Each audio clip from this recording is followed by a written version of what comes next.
Urine అనేది ఎలా జరుగుతుంది? యూరిన్ ఫార్మేషన్ గురించి తెలుసుకుందాం. Urine formation. యూరిన్ ఫార్మేషన్ అనేది నెఫ్రాన్‌లో జరిగిన తర్వాత దాని యొక్క ఫంక్షన్ ఏమిటనేది మనం క్లియర్‌గా తెలుసుకుందాం. The urine formation of involves mainly two regions. One, glomerular filtration. ఇది బౌమన్స్ క్యాప్సిల్ ఉంది కదా, ఈ బౌమన్స్ క్యాప్సిల్ పైన గ్లోమెరులాస్ ఉన్నాయి కదా, అందులో ఫిల్టరేషన్ అనేది జరుగుతుంది. Second one, selective reabsorption. Selective reabsorption అంటే బౌమన్స్ క్యాప్సిలే లోపల ఎటువంటి ఫిల్టరేషన్ జరిగిందో అది మిగతా ట్యూబ్స్కి వెళ్ళినప్పుడు ఏ విధంగా రీఅబ్జార్ప్షన్ అనేది జరుగుతుంది అనేది మనం చదువుతాం. Third one, tubular secretion. మన కిడ్నీ లోపల నెఫ్రాన్ అనేది బ్లడ్ ఎక్కడి నుంచి స్వీకరిస్తుంది?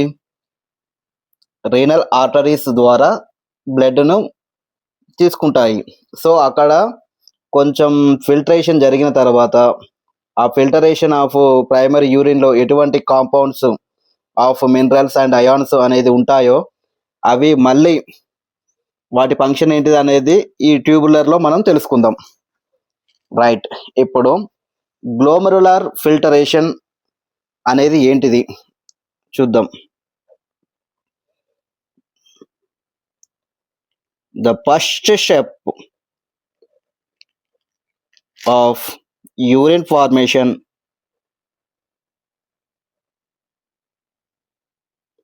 ఏంటిది? Glomerular filtration. Glomerular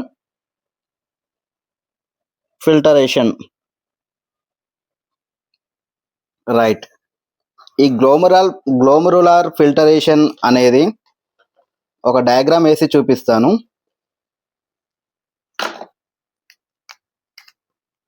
right, this is afferent renal arteriole. Okay, this is cuff like Bowman's capsule. This one a tubular structure. Okay, right. ఇవి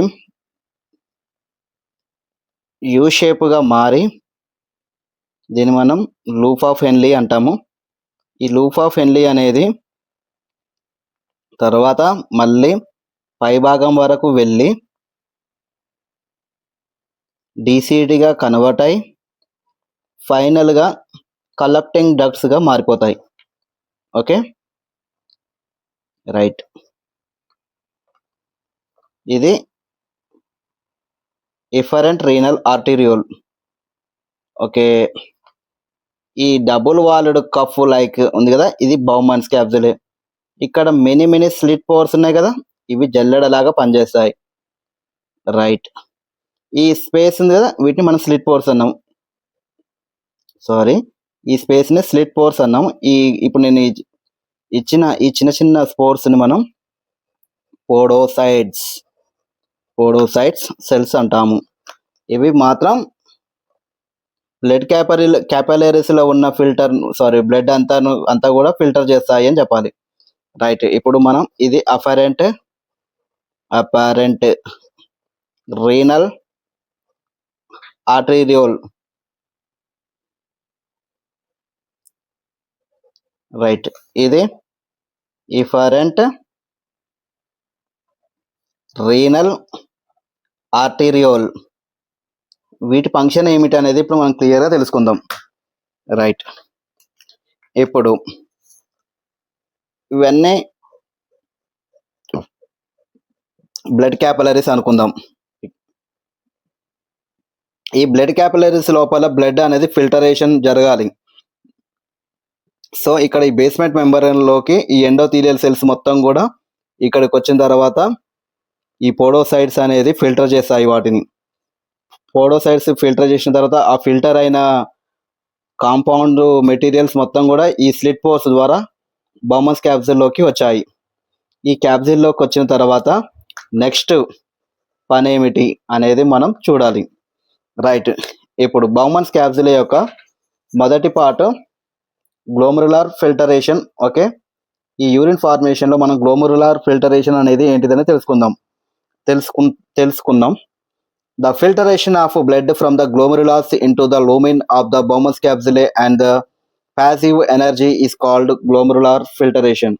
రైట్, ఈ arteries ఉన్నాయి కదా, ఈ ఆర్టీరియోల్స్ ద్వారా వచ్చిన బ్లడ్ మొత్తం కూడా ఏమవుతుందంటే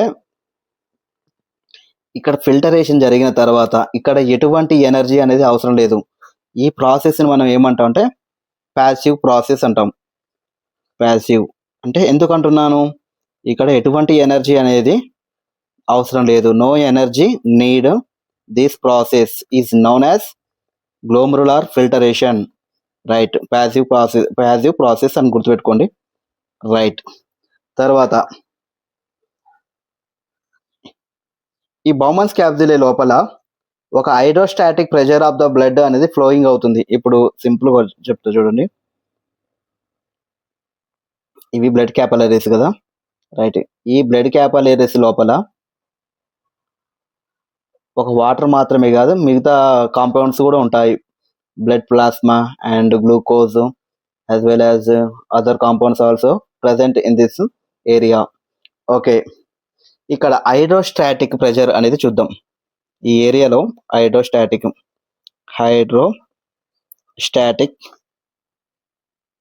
ఓకే, హైడ్రోస్టాటిక్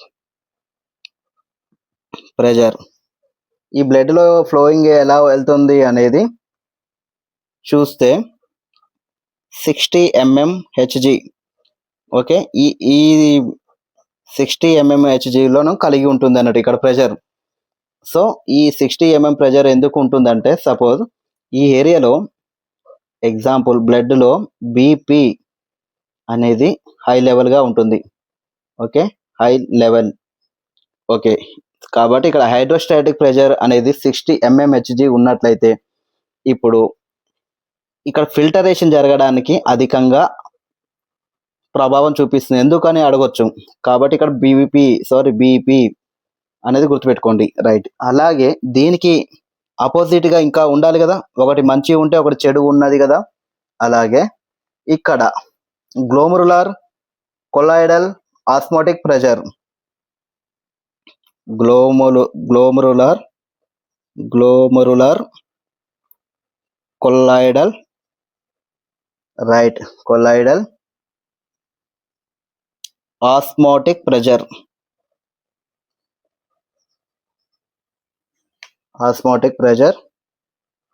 32 mmHg. ఓకే, ఇది గుర్తుపెట్టుకోండి. ఇప్పుడు ఇక్కడ కొలాయిడల్ ఆస్మోటిక్ ప్రెషర్ ఎంత ఉందంటే 32 ఉంది. ఇక్కడ బీపీ అనేది పెద్దగా ఉండదు, కానీ దీనికి ఫిల్టరేషన్ చేసే ప్రాసెస్ అనేది కొంచెం తక్కువగా ఉంటుంది. మేబీ పాల్గొనకపోవచ్చు అని చెప్పొచ్చు.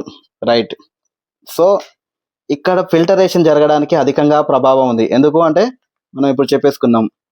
అలాగే గ్లోమరులార్ కొలాయిడల్ ఆస్మోటిక్ ప్రెషర్ కూడా ఇక్కడ 32 mmHgలో ఉంది, కానీ కొంచెం వేగం అనేది తగ్గిస్తుంది. అలాగే బౌమన్స్ క్యాప్సిల్లోని and Bowman's capsule hydrostatic pressure. Okay, ఇప్పుడు మనం చూస్తే ఈ బౌమన్స్ క్యాప్సిల్ ఉందిగా, ఇక్కడ ఈ భాగం, కింది భాగం, ఈ కప్పు లోపల. రైట్, బౌమన్స్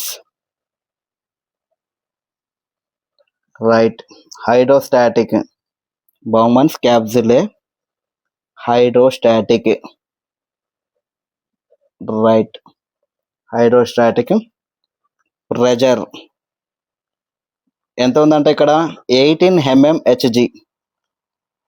రైట్, ఇక్కడ కూడా కాన్సన్ట్రేషన్ లేదా యూరిన్ ఫార్మేషన్ జరగడంలో ఇది కూడా పెద్దగా ప్రాసెస్ అనేది చూపించదు.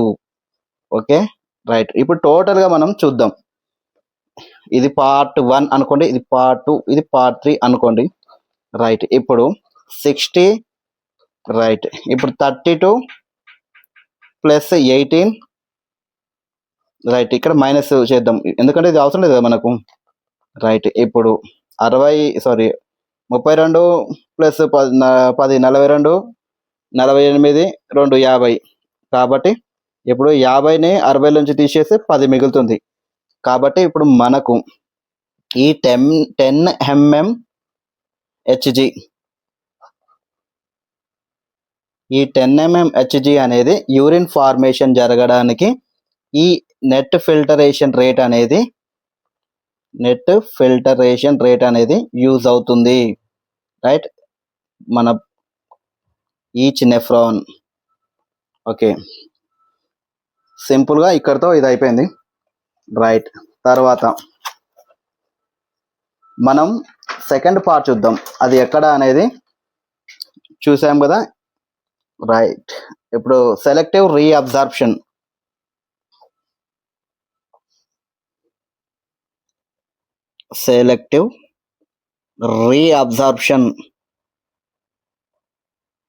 Right. Reabsorption and secretion.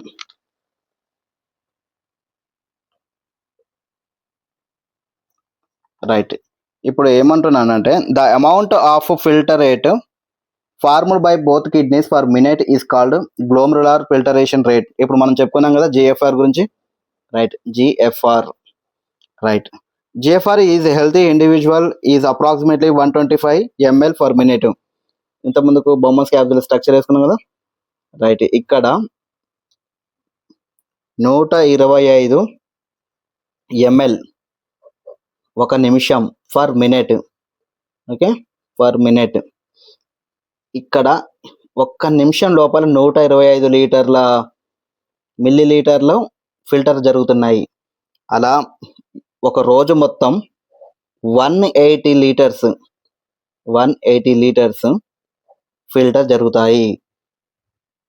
Only approximately 180, అంతకుమించి ఎక్కువగా కూడా ఫిల్టరేషన్ జరిగే అవకాశం ఉంటుంది. రైట్. కానీ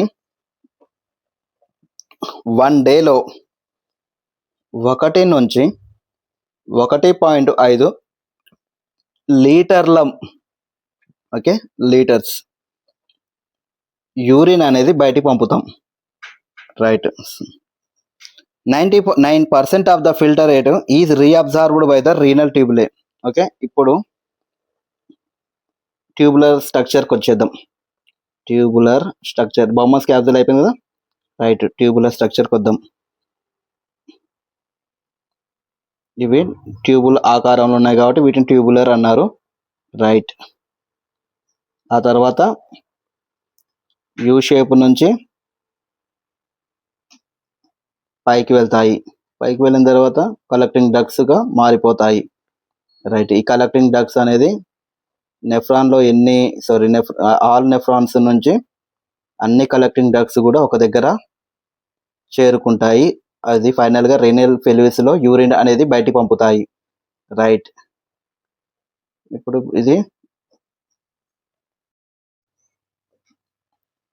ఈ ట్యూబులర్ స్ట్రక్చర్లో ఫస్ట్ పార్ట్ మనం పీసీటీ అంటాము. పీసీటీ ప్రాక్సిమల్ కన్వర్టెడ్ ట్యూబులే అంటాము. దీన్ని లూప్ ఆఫ్ హెన్లీ అంటాము. Loop of హెన్లీ. ఇది డిసిటీ డిస్టల్ కన్వల్యూటెడ్ ట్యూబులే అంటాము. దీన్ని కలెక్టింగ్ డక్ట్ అంటారు. Collecting ducts. Okay, right. ఇప్పుడు బౌమన్స్ క్యాప్సూలే లోపల జరిగిన ఫిల్టరేషన్ ప్రాసెస్ మొత్తం కూడా నేరుగా ప్యాసివ్ ప్రాసెస్లో పీసీటీకి చేరుకుంటుంది. ఈ పీసీటీకి చేరుకున్న తర్వాత ఇక్కడ సెక్రేషన్ ఏంటిది, రీఅబ్జార్ప్షన్ అంటే ఏంటిది అనేది చూద్దాం. రైట్. ఇప్పుడు ఇది బౌమన్స్ క్యాప్సూలే అనుకున్నాం కదా. ఇక్కడ ఈ ప్రాసెస్లో ఫిల్టరేషన్ జరిగిన తర్వాత బయటికి వచ్చినవి ఏంటిది, వాటర్. రైట్. తర్వాత సమ్ మినరల్స్. రైట్. తర్వాత బ్లడ్ సెల్స్ ఎక్స్పెక్ట్ కాకుండా కొన్ని మినరల్స్ అనేది బయటికి వస్తాయి. బయటికి వచ్చిన తర్వాత ఓకే మర్చిపోయాను, వాటర్,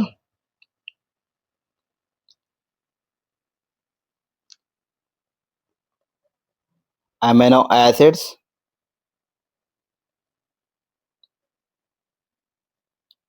గ్లూకోజ్. ఓకే, ఇవి మాత్రం బయటికి వస్తాయి. బ్లడ్ సెల్స్ అనేది బయటికి రావు.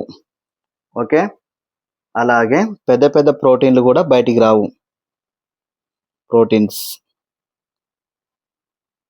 ఇప్పుడు ఈ పీసీటీ లోపల రీఅబ్జార్ప్షన్ అనేది ఎలా జరుగుతుందో చూద్దాం. పార్ట్ 1 ఇది. రీఅబ్జార్ప్షన్ అంటే ఏం లేదు, ఇప్పుడు ఈ గ్లోమరులార్ ఉంది కదా, చాలాసార్లు రిపీట్ చేస్తున్నాను ఈ పదాలు, 1-2 సార్లు చేస్తున్నాను, కొంచెం బోరుగా అనిపించవచ్చు కానీ డెప్త్గా చెప్పడానికి ట్రై చేస్తున్నా. ఈ గ్లోమరులార్ లోపల ఉన్న ఈ మినరల్స్ అన్నీ కూడా ఇప్పుడు పీసీటీలోకి వచ్చాయి. పీసీటీకి వచ్చిన తర్వాత ఇక్కడ 99% యూరిన్ అనేది ఫార్మ్ అయింది అనుకుందాం, కానీ ఏర్పడలేదు. ఓన్లీ ఇక్కడ ప్రైమరీ యూరిన్ అనేది ఏర్పడింది, ప్రైమరీ యూరిన్. ఈ ప్రైమరీ యూరిన్ మళ్ళీ కొంచెం ఫిల్టర్ జరగాలి కదా, ఆ ఫిల్టర్ అనేది ఇక్కడ 99% జరగలేదు కదా, ఓన్లీ 40% జరిగింది అనుకుందాం. మిగతా పర్సెంటేజ్ మొత్తం జరగాలి కదా. ఇప్పుడు మనం డైజెస్టివ్ సిస్టమ్ తీసుకుంటే అందులో స్మాల్ ఇంటెస్టైన్ లోపల డియోడినం, జెజునం, ఇలియం, ఆ 3 పార్ట్స్కి వచ్చిన తర్వాత 100% డైజెషన్ అనేది కంప్లీట్ అవుతుంది. అలాగే ఇప్పుడు ఫిల్టరేషన్ అనేది ఓన్లీ బౌమన్స్ క్యాప్సూల్ మాత్రమే అవుతుందా అంటే కాదు.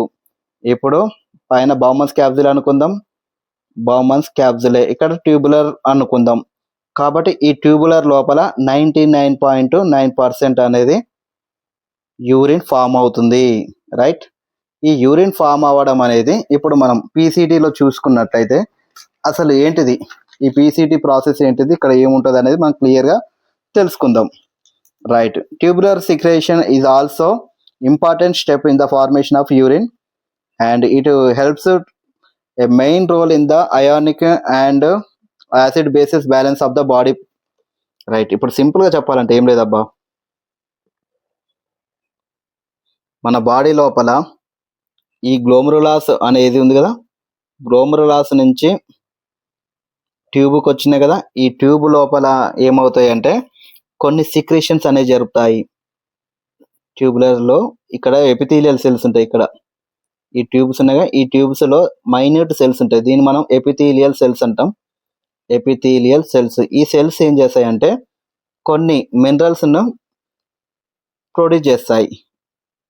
ప్రొడ్యూస్ చేసిన తర్వాత అవి ఏం చేస్తాయంటే ఈ ఫిల్టరేషన్ ప్రైమరీ యూరిన్గా ఆ యూరిన్ లోపల ఏం చేస్తాయంటే కొన్ని మినరల్స్ని తీసుకుంటాయి, రైట్, లోపలికి తీసుకుంటాయి. కొన్ని ఏం చేస్తాయి, సిక్రేషన్ చేస్తాయి. కాబట్టి రీఅబ్జార్ప్షన్, ఓకే, మళ్ళీ గ్రహిస్తుంది, కాబట్టి దాన్ని మనం రీఅబ్జార్ప్షన్ అంటాము, రైట్, రీఅబ్జార్ప్షన్.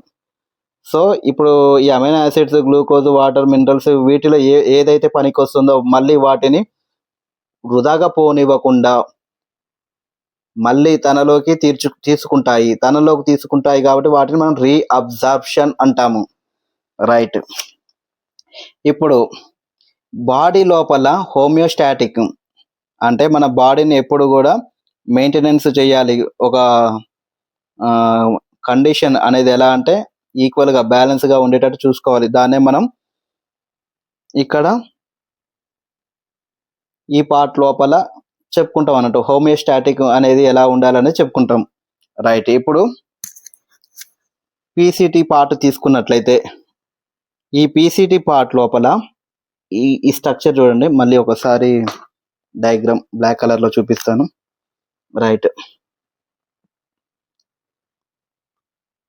ఈ బ్లాక్ కలర్లో చూపించాను కదా, ఇక్కడ ఒక స్పెషల్ టైప్ ఆఫ్ సెల్స్ అనేది ఉంటాయి, right, special type of cells. ఎందుకని గుర్తుకు రావాలి మీకు, ఎందుకంటే ఇక్కడ simple cuboidal epithelium with brush border which increases the surface area, okay. దీని ఏమంటున్నామంటే simple cuboidal epithelium, right, with brush border ఉంటుంది. ఓకే, ఈ స్పెషల్ టైప్ ఆఫ్ టిష్యూ ఉండడం వల్ల ఈ సెల్స్ ఏం చేస్తున్నాయంటే వాటి ప్లేసెస్ను పీసీటీ భాగాన్ని ఇంక్రీజ్ చేస్తాయి. ఇంక్రీజ్ చేసి ఆ ఏరియా మొత్తాన్ని కూడా మళ్ళీ అబ్జార్ప్షన్ చేసుకుంటాయి. అబ్జార్ప్షన్ అంటే ఏదో కాదు, ఇంత ముందుకు ఏదైతే ఇందులోకి ఎంట్రీ అయిందో వాటిలో పనికొచ్చే వాటిని మొత్తం కూడా ఈ కణం లోపలికి స్వీకరిస్తాయి. దాన్ని మనం ఏమంటున్నామంటే సింపుల్ క్యూబాయిడల్ ఎపిథీలియం అని అంటాము. ఇది చాలా ఇంపార్టెంట్ ఈ point. Nearly all the essential nutrients and 70 to 80% of electrolytes and water are reabsorbed by the segment. నేను సింపుల్గా ఇప్పుడు చెప్పేశాను కదా, రైట్, ఈ వీటిని 99% ఇక్కడే మళ్ళీ రీఅబ్జార్బ్డ్ అనేది జరుగుతాయి. Right, sodium is actively transported in the cortical interstitial fluid. Right, ఇంకొక సింపుల్ ఒక నిర్మాణం చెప్పాలి. Another structure is also important for tubular structure. Okay, ఇంతమందికి నేను చెప్పాను కదా, ఇది ఎఫరెంట్ ఆర్టీరియోల్, రైట్, ఇది బౌమన్స్ క్యాప్సులే, ఇది efferent renal arteriole, right. Okay, ఇప్పుడు ఇది మనకు ట్యూబులర్ స్ట్రక్చర్. ఈ ట్యూబులర్ స్ట్రక్చర్ లోపల ఏమవుతుందంటే, రఫ్గా వేస్తున్నాను డయాగ్రామ్, జస్ట్ మీరు ఇమాజిన్ చేసుకోండి.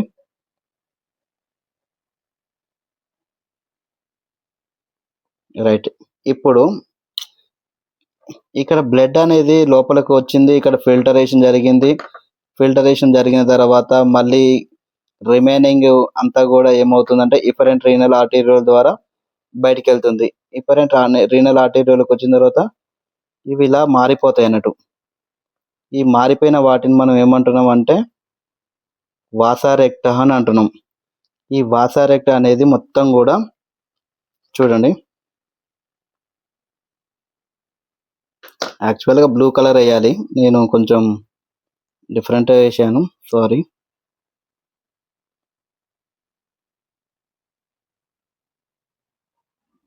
రైట్, ఇలా ట్యూబులర్ను మొత్తం కూడా ఆక్యుపై చేస్తాయి. ఆక్యుపై చేసి చివరిగా వీనా క్యావా ద్వారా వెళ్ళిపోతాయి బయటికి. ఓకే, బ్లడ్ని తీసుకెళ్తాయి. ఇక్కడ అఫరెంట్ రీనల్ ఆర్టీరియోల్ ద్వారా వచ్చాయి కదా, రైట్. యాక్చువల్గా ఇది బ్లూ కలర్,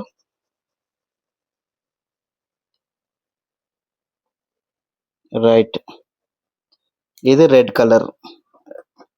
రీనల్ ఆర్టీరియోల్స్ ఎప్పుడు కూడా రెడ్ కలర్లో ఉంటాయి, వీనా క్యావాస్ ఎప్పుడు కూడా బ్లూ కలర్లో చూపిస్తారు, రైట్. సో ఇప్పుడు మనకు ఈ సెల్స్కు సంబంధం ఏంటిది అంటే, ఈ వాసా రెక్టా అనేది ఇక్కడ బ్లడ్ క్యాపలరీస్ అనేది ఇందులో ఉంటాయి. ఈ క్యాపలరీస్ అనేది నియర్ ట్యూబులర్కు అటాచ్ అయి ఉంటాయి. So minute capillaries are present above the structure of,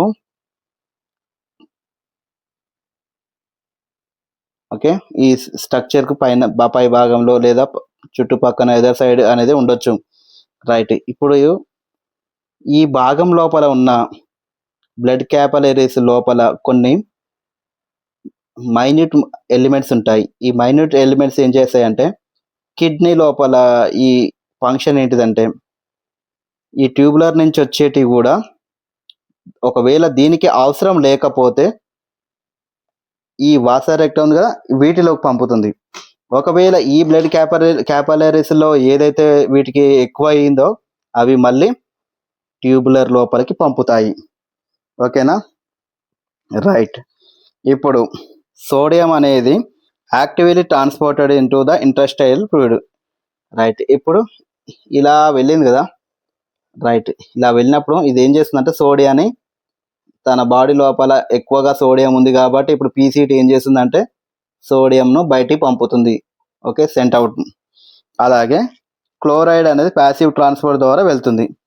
sodium బయటకు వచ్చింది కదా, అలాగే సోడియం తర్వాత క్లోరైడ్ అనేది ఆటోమేటిక్గా ప్యాసివ్ ఎనర్జీ అనేది, ఇక్కడ దీనికి శక్తితో సంబంధం లేదు, డైరెక్ట్ వెళ్తుంది నేరుగా, రైట్. గ్లూకోజ్, అమైనో యాసిడ్స్ వంటి అవసరమైన పదార్థాలు కూడా యాక్టివ్ ట్రాన్స్పోర్ట్ ద్వారా గ్రహించబడతాయి. రైట్. ఇప్పుడు ఈ పీసీటీ సెల్స్ ఉన్నాయి కదా, ఈ పీసీటీ సెల్స్ దగ్గర అమ్మోనియా కానీ అండ్ వాటర్ కానీ సమ్ ప్రోటీన్స్ కానీ గ్లూకోజ్ కానీ యాక్టివ్ ట్రాన్స్పోర్ట్ ద్వారా లోపలికి తీసుకుంటాయి. ఓకే, తీసుకుంటాయి. రైట్. నీరు అనేది మళ్ళీ గ్రహించబడుతుంది. ఇప్పుడు వాటర్ అనేది ఇక్కడ ఎలా ఉంది, హైపోటోనిక్. బౌమన్స్ క్యాప్సూల్ లోపల వాటర్ ఎప్పుడు కూడా తక్కువ గాఢత ఉంది. So hypotonic. ఈ హైపోటోనిక్ అనేది ఎప్పుడు కూడా స్టేబుల్గా ఉంటుందంటే ఉండదు. ప్లేస్ మారుతున్న కొద్దీ వాటిలో చేంజెస్ వస్తాయి. వాటర్. ఓకే. ఇప్పుడు ఈ హైపోటోనిక్ అనేది ఈ లూప్ ఆఫ్ హెన్లీ దగ్గరకు వచ్చినాక హైపర్టోనిక్గా మారుతుంది. Hypertonic. Okay, simple. Hypotonic. Sorry, hypo అంటే తక్కువ, హైపర్ అంటే ఎక్కువ. కాబట్టి ఇక్కడ ఆస్మో రెగ్యులేషన్ ప్రాసెస్ అనేది జరుగుతుందని చెప్పాలి. రైట్. ఇప్పుడు పీసీటీ ఫంక్షన్ చూద్దాం. PCT function. PCT also help to maintenance the pH and ionic balance of body fluids by selective సీక్రెషన్ of hydrogen ions and ammonia and filtrate by the reabsorption of sodium and bicarbonate from it. అంతే, ఏం లేదు. ఇప్పుడు ఈ PCT అనేది ఇక్కడ ఏం చేస్తుందంటే పిహెచ్ను మరియు అయానిక్ బ్యాలెన్స్ను బాడీ ఫ్లూయిడ్స్ను కూడా హోమియోస్టాటిక్ ఉండడానికి, అంటే కొంచెం ఎక్కువ తక్కువలు కాకుండా అవి కొంచెం స్థిరంగా ఉండేటట్టు ఈ పీసీటీ అనేది కాపాడుతుంది అని గుర్తుపెట్టుకోవాలి. రైట్. తర్వాత అమోనియాని, అయాన్ని ఇవన్నిటిని కూడా సెలెక్టివ్గా సీక్రెషన్ చేయడానికి ఉపయోగపడతాయని చెప్పాలి. రైట్. సోడియం బైకార్బోనేట్ అనేది కూడా రీఅబ్జార్ప్షన్ అనేది జరుగుతాయి ఇక్కడ. రైట్. ఈ భాగంలో సోడియం నేను సింపుల్ ఇక్కడ రాస్తా చూడండి. సోడియం. రైట్. పొటాషియం K+ అంటారు. Bicarbonate HCO3. ఈ మినరల్స్ మొత్తం కూడా వీటిలో రీఅబ్జార్ప్షన్ అనేది చేస్తాయి అని గుర్తుపెట్టుకోవాలి. సో దీనికి 2 నిమిషాలు చెప్పేదాన్ని ఇంత లెంత్గా చెప్పడం జరిగింది. నెక్స్ట్ కొన్ని మనం ముందు చెప్పుకునే వీడియోలో ఇంకో కొంచెం అప్డేట్ అవుతాను. కాబట్టి నేను కూడా కొంచెం స్టార్టింగ్ చేశాను ఈ మధ్య ఈ వీడియోలు చేయడం. కొంచెం ఎక్స్పీరియన్స్ వచ్చే కొద్దీ నేను కూడా వీడియో లెంత్ అనేది తగ్గిస్తాను, కొంచెం మీరు ఏమనుకోకండి. రైట్. ఇప్పుడు పీసీటీ అనేది కంప్లీట్ అయింది. రైట్. పీసీటీ తర్వాత మనకు లూప్ ఆఫ్ హెన్లీ. రైట్. ఈ పార్ట్ను లూప్ ఆఫ్ హెన్లీ అన్నాం కదా. ఇక్కడ మనకు డిసెండింగ్ లింబ్ అనేది ఉంటుంది, ఇక్కడ అసెండింగ్ లింబ్ అనేది ఉంటుంది. ఇక్కడ డిసెండింగ్ లింబ్ ఉంటుంది.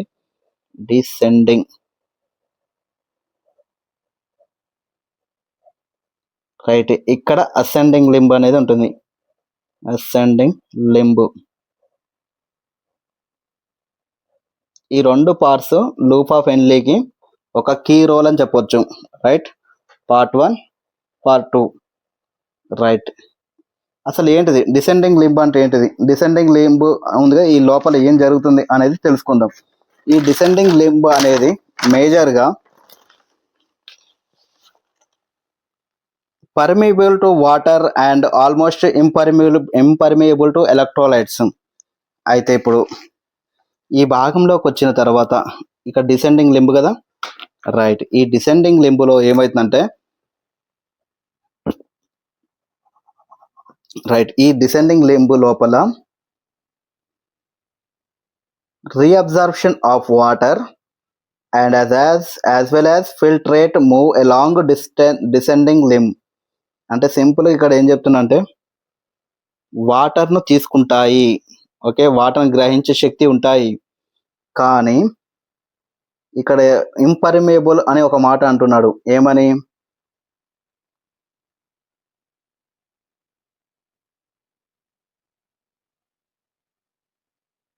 ఓకే, వాటర్ అనేది ఇక్కడ, ఓకే, ఈ ఏరియాలో వాటర్ అనేది వెళ్ళడానికి H2O. పర్మియబుల్ అంటే ఇక్కడ వెళ్ళడానికి అవకాశం ఉంది అని అర్థం. పర్మియబుల్. ఇంపర్మియబుల్ అంటే ఇక్కడ ఈ భాగంలో ఎలక్ట్రోలైట్స్ కొన్ని ఉంటాయి కదా, ఆ ఎలక్ట్రోలైట్స్ అనేది ఇంపర్మియబుల్ అంటే అవి వెళ్ళకుండా అడ్డుపడతాయని అర్థం. రైట్, వాటర్ వెళ్ళొచ్చు, పర్మియబుల్. ఇంపర్మియబుల్ అంటే ఇక్కడ ఎలక్ట్రోలైట్స్ కొన్ని ఉంటాయి, electrolytes. Right, water and electrolytes, permeable, impermeable అనేది ఈ డిసెండింగ్ లింబ్ అనే దానికి మనం సింపుల్గా డిసెండింగ్ లింబ్ అనే దానికి డిసెండింగ్ లింబ్. రైట్, అందులో ఇదొక స్పెషాలిటీ అని చెప్పుకోవచ్చు. కాబట్టి the filtrate concentration gradually increases at it moves toward ఇంటర్మెడులా.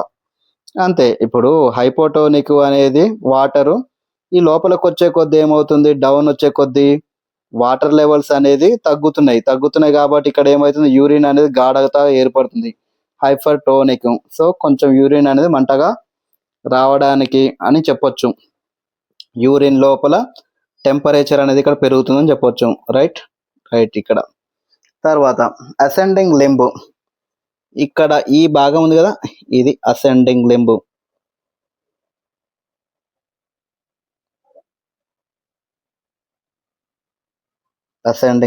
ఈ అసెండింగ్ లింబ్ లోపల ఈ గోడలు ఫస్ట్ థిన్గా ఉంటాయి, థిన్ వాల్డ్ ట్యూబ్స్. ఎందుకు పల్చగా ఉంటాయి అంటే ఇక్కడ మందంగా ఉంటాయి, ఇక్కడికి వచ్చేసరికి పల్చబడతాయి. రైట్, ఇక్కడ కూడా యాక్టివ్ ట్రాన్స్పోర్ట్ అనేది జరుగుతుంది. యాక్టివ్ ట్రాన్స్పోర్ట్ ఎందుకంటే ఇక్కడ ఎనర్జీతో సంబంధం లేదు, డైరెక్ట్ పంపుడే. రైట్, ఇక్కడ సోడియం క్లోరైడ్ అనేది ఈ లోపల ఏమవుతుందంటే బయటికి పంపబడుతుంది. ఇప్పుడు ఈ పెరిట్యూబులర్ ఉన్నాయి కదా, ఈ పెరిట్యూబులర్ క్యాపిలరీస్ లోపలికి సోడియం క్లోరైడ్ అనేది బయటికి పంపబడతాయి. రైట్, చెప్పాను కదా, వాటికి అవసరం ఉన్నంతసేపే అవి ఉంచుకుంటాయి, PCT and loop of Henle, DCT. వాటికి అవసరం లేదంటే ఆటోమేటిక్గా వాటిలో ఉన్న అంతో ఇంతో ఆ వీటిని మళ్ళీ పెరిట్యూబులర్ క్యాపిలరీస్లోకి పంపుతాయి. సో కాబట్టి ఇక్కడ రెండు బ్యాలెన్స్గా వెళ్తున్నాయి కాబట్టి హోమియోస్టాసిస్గా రక్షించబడుతున్నాయి నెఫ్రాన్లను. Right, and ascending limb is impermeable to water. ఇంతకుముందుకు మనం ఇక్కడ వాటర్ అనేది పర్మియబుల్ శక్తి ఉంది కదా, ఇప్పుడు ఇక్కడ వాటర్కు ఇంపర్మియబుల్. Right, impermeable. వాటర్కి ఇక్కడ శక్తి లేదు కాబట్టి బయటికి వెళ్ళలేదు, ఇంపర్మియబుల్. Right, impermeable. వాటర్ అనేది ఇంపర్మియబుల్, ఇక్కడ బయటికి వెళ్ళడానికి లేదా ప్రాసెస్లో పాల్గొనడానికి పెద్దగా అవకాశం లేదు వాటర్కి. రైట్, కాబట్టి ఇక్కడ ఫిల్టరేట్ అనేది పైకి వెళ్తుంది కాబట్టి పైకి వెళ్తున్న కొద్ది ఏమవుతుందంటే యూరిన్ అనేది గాఢత పెరుగుతుంది, హైపర్టోనిక్. రైట్, హైపర్టోనిక్గా మారుతుంది. సింపుల్. ఇక్కడ వాటర్ వచ్చింది, అప్పుడు ప్రాసెస్ ఏమంటుంది, డిసెండింగ్ లింబ్లో నీకు అన్నిట్లో పర్మిషన్ ఉంది అని చెప్పింది వాటర్కి. సో కాబట్టి వాటర్ ఇక్కడ యాక్టివ్గా ఉంది. అసెండింగ్ లింబ్కి వచ్చేసరికి ఏమైంది, వాటర్ నీకు ఇక్కడ పని లేదు, ఓకే, నీ ఫంక్షన్ లేదని చెప్పినప్పుడు అప్పుడు వాటర్ అనేది ఏమవుతుంది, వెళ్ళేటప్పుడు గాఢత పెరుగుతుంది. సో దాన్ని మనం ఏమంటాం అంటే హైపర్టోనిక్గా చెప్తాం. Right, the filtrate becomes progressively more dilute and has move to more cortex. ఇప్పుడు ఇదంతా కూడా మనం లూప్ ఆఫ్ ఎన్లీ ఉంది కదా, ఈ లూప్ ఆఫ్ ఎన్లీ మొత్తం డీసీటీ భాగంలో చెప్పుకున్నాం. సో ఇప్పుడు కార్టెక్స్ భాగానికి వెళ్తున్న కొద్ది ఏమవుతుందంటే యథావిధిగా యూరిన్ అనేది గాఢత పెరుగుతుంది. వచ్చేటప్పుడు ఎలా అయితే హైపో వచ్చిందో వెళ్ళేటప్పుడు హైపర్టోనిక్గా వెళ్తుంది. రైట్, ఇప్పుడు నెక్స్ట్ యూరిన్ అనేది ఎందులోకి వెళ్తుంది, డీసీటీకి వెళ్తుంది. ఇప్పుడు ఇది డీసీటీ. ఈ డీసీటీ లోపల యూరిన్ అనేది అబ్జార్ప్షన్ జరుగుతుందా లేదా, రీఅబ్జార్ప్షన్ అసలు ఉందా లేదా, ఈ ప్రాసెస్ అనేది ఇప్పుడు తెలుసుకుందాం.